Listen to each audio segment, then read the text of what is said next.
When we look at the idea that crime is a failure of socialization, and by socialization we mean being socialized, we don't mean hanging out with people and chatting with them.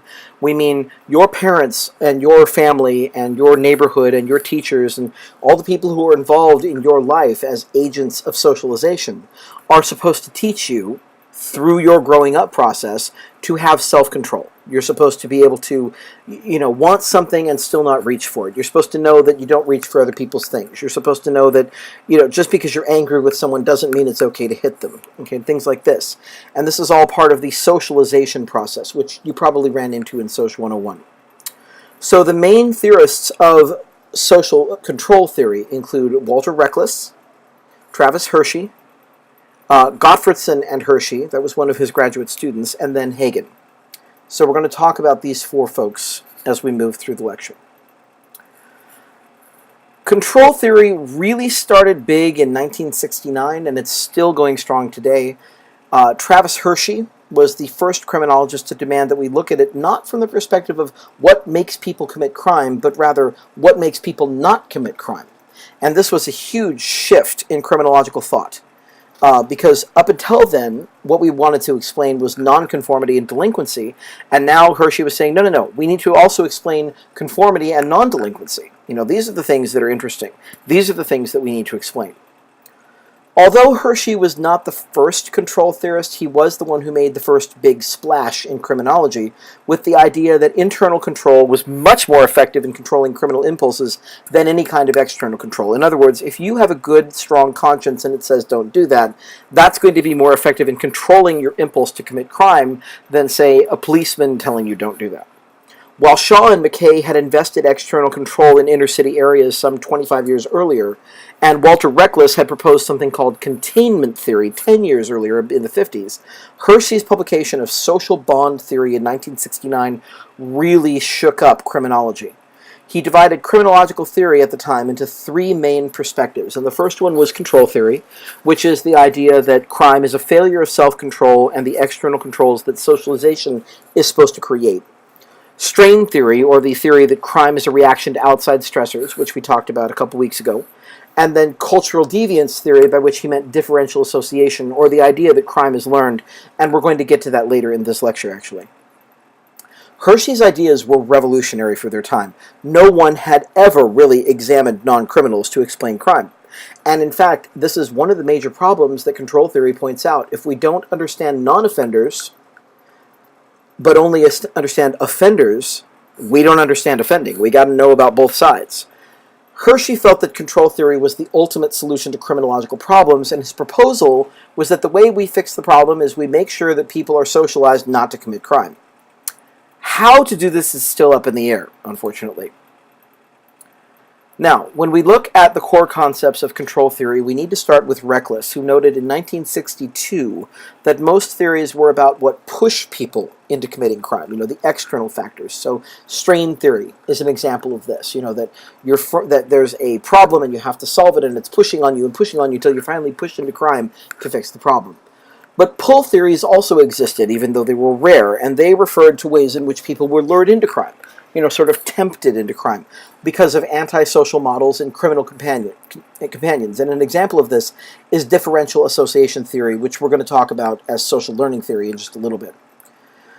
Reckless said, we got to find ways to explain the good boy, the non-criminal, in a bad area, in a criminal area. So we have Shaw and McKay previously saying, we've got criminal zones, and yet not all the boys in those criminal zones were criminals. And Reckless said, there's got to be two different ways in which we sort of contain or hold back our impulses to commit crimes. There are internal ways, and then there are external ways. And those who had internal containment, as he called it, had a good self-concept, they had good self-control, they had a strong ego, their conscience was really well developed, meaning, that little bird that sits on your shoulder and says, you shouldn't do that, that was really well developed. High resistance to diversion, high frustration tolerance, they could deal well with things being stressful, goal-oriented, meaning they worked toward goals. They had an ability to find substitute satisfactions, meaning, okay, I can't have a candy bar, so I'll have an apple and be happy with that. That was all the internal containment stuff. The kids with external containment, if there was social pressure from others, like bonds to their parents and to non-criminal friends. They would avoid it because what would my mother think? What would my best friend think? If they had a supportive family life and a supportive neighborhood structure, they did pretty well. And Reckless felt that the last line of defense was internal containment, but it was also the most effective. Now, Hershey's proposal of social controls is the thing that keeps the good boy good, as the natural human being without control is going to act antisocially and break the law. And to give you an example of why we know this is true is, think of your average 2-year-old. They have to be taught how to be good. They don't automatically act like a good kid. If they want something, they take it. If they want that truck in the sandbox, they push the other kid away and they take the truck, even though it's not nice to do that. So the human being without controls is a 2-year-old. And Hershey's question is, hey, why don't they do it?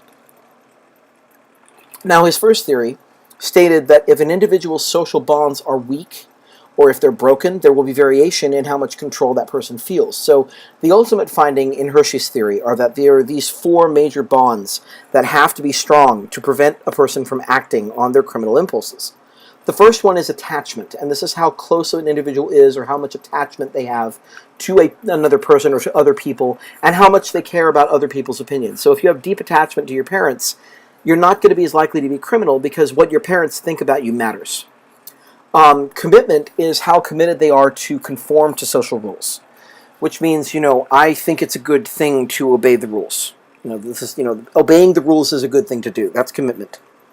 Involvement is how involved they are in conventional, non-criminal activities that will occupy their time, like a job, after-school programs, if they're on a sports team, if they're in the marching band. These are all things, church groups. These are all things that occupy their time and keep them from doing things that would otherwise be criminal.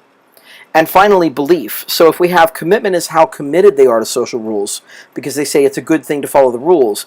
Belief is how much legitimacy they place in the idea that the rules are good. So belief is, though the rules are a good thing, commitment is obeying the rules is also a good thing.